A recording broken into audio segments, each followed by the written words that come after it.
I don't like Paper Mario Sticker Star.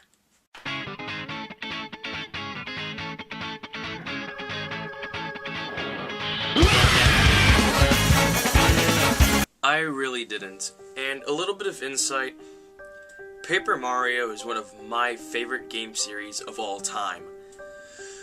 And a few years ago at E3, when I first heard they were going to make one for the 3DS, I was freaking ecstatic. I never looked forward to a video game, like, ever. I was so happy to hear that they were going to make a Paper Mario for the 3DS. And there was going to be RPG-oriented. Because, I'll be honest, Super Paper Mario was fun, but it wasn't Paper Mario. I don't know why they called it Paper Mario. Anyways, see, there are countless reviews online from Game Informer, from Kotaku, from IGN that disagree with me, and they feel that this was a good game. I myself wrote out a full review, but I don't feel that it's necessary to tell you what I've wrote. Instead, I'm going to give you an analogy. Paper Mario is kind of like a relationship. One of my first relationships, in fact. Imagine yourself going to a party, and it's about 1998, roughly.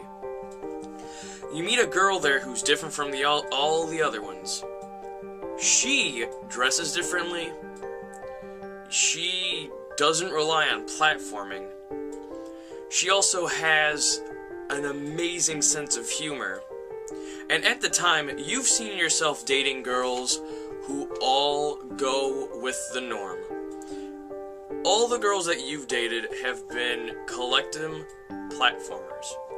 They were fun, though. You've had the time of your life. In fact, some of your best relationships were with these girls. Banjo-Kazooie.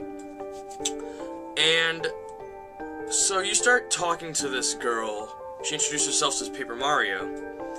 And you fall in love instantly with her because she introduces something that no other girl, yet has been able to introduce to you.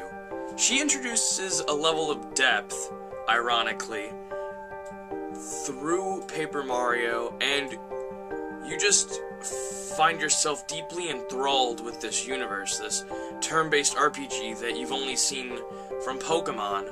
And even then, you were kind of about it, because it was Pokemon, Pokemon is just, it's okay. And she goes away for a while. You don't hear a lot from her, but then, on the next platform, the GameCube, you hear she's coming back from school. You meet up with her at another party, and it's like she hasn't changed. In fact, she gets even better than she was before. She has better stories to tell you. Her characters are more interesting. She's just a better person in general. But alas, just like all relationships, this one has to end, and she goes away. She leaves you. But that's okay. You've enjoyed the time you've had with her. Anyways, so you're sitting around, you're playing your games, you're playing New Super Mario Brothers, you're playing Mario Galaxy, and then you hear it. You hear that she's coming home once again. And then when you finally meet up with her, she looks completely different. She's dressed the same as all the other girls. But they call it vintage now because the popular topic is first-person shooters. And she feels that, to be noticed, she needs to dress like all the other vintage girls, the ones who are wearing the platforming costumes. She feels that she, too, needs to dress like a platformer. But you get to talking to her after you overlook the fact that she no longer dresses in her spunky, cute, kind of obscure RPG clothing. And when you hear her speak, she's still the same intelligent woman who has that beautiful sense of humor. But of course, just like the last two times, she has to go on with her life, as do you. And things have changed, we've gone through many platforms, and we're now on a handheld. And while that shouldn't make you any worried about meeting this girl again, When you see her, she looks like she did the first time you saw her. Absolutely gorgeous. But she's dressing in a way that kind of makes you raise an eyebrow. She's dressing not because she wants to, but because she feels that'll get her attention. You hear me? She's not dressing because she wants to be different. She's dressing because she's dressing up like that because she knows people will notice her because she's different. She opens her mouth, and at first you think, oh yeah, this is the same girl I fell in love with.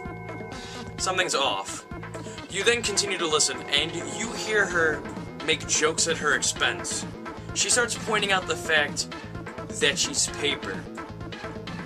And it's not like cute little nods to the fact that she's paper. She doesn't start making paper airplanes or accidentally make a little crinkle in a bad guy. No, she full-on embraces this universe that was just in the back of the minds of everyone in that world. Nobody gave a fuck that they were made of paper. It was just that universe you were in. It'd be kind of like if Wind Waker embraced that it was cel-shaded.